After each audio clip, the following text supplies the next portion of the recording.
But here is the one thing. The watchdogs of America are apparently dead, or they're asleep. I'm not sure. For evidence, you don't need to look any further than today's headlines. This one I love today from the New York Times. Obama, breaking from a troubled past, seeks budget to reshape U.S. priorities. Then there's the Washington Post. Here's one. Ambitious blueprint. A big risk the president is willing to take. Oh, I hope it turns out well for his sake. And in the LA Times, Obama's budget details and analysis. Okay, you might be saying to yourself, you know, besides there's a lack of imagination in the LA Times, what's wrong, Glenn? Well, let me go through some recent stories that didn't make headlines, but as I read these stories, I'm just going to make one teeny-weeny little change. And you tell me if the media would have reacted the same way, or if the New York Times would have been cranking out special editions while Keith Olbermann is reciting Shakespeare to cover all of this stuff. Today, here are the headlines. You ready? President George W. Bush nominated yet another tax cheat for his cabinet.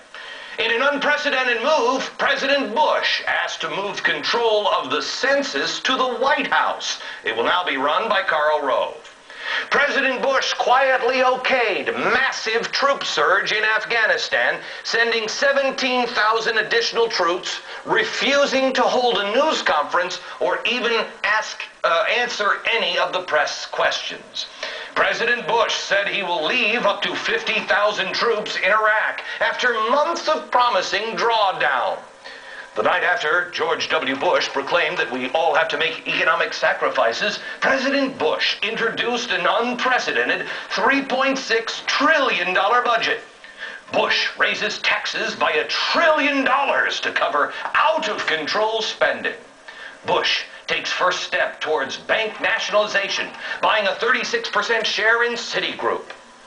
Now, if you substitute Obama for Bush, those stories go to the front page from, where they are, in E12. Why?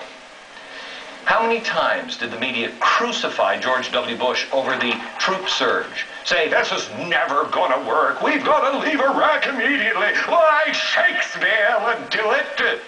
Here's a quote from the New York Times, the editorial written just as our troops were surging into Iraq. Quote, "It's time for the United States to leave Iraq without any more delay than the Pentagon needs to organize an orderly exit. Whatever Mr. Bush's cause was, it is lost." Wow. I'm sure glad we don't run wars based on op-eds from the New York Times. But it sure would be nice to have some accountability, or at least, what do they always call that? Oh, yeah, a level playing field. May I add one more point? The press also made it look like we didn't win in Iraq. We didn't establish peace and gave Iraqis the control of their lives. Let this member of the, gosh, I'm sorry to say this, mainstream media say, thanks, U.S. military. Thanks for your service. Job well done. Dare I say it, mission accomplished. Welcome home, soldier. Soon.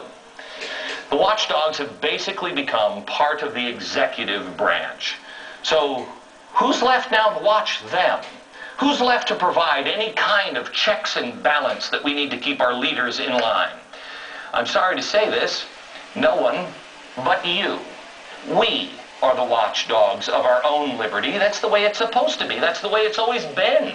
We must rely on ourselves.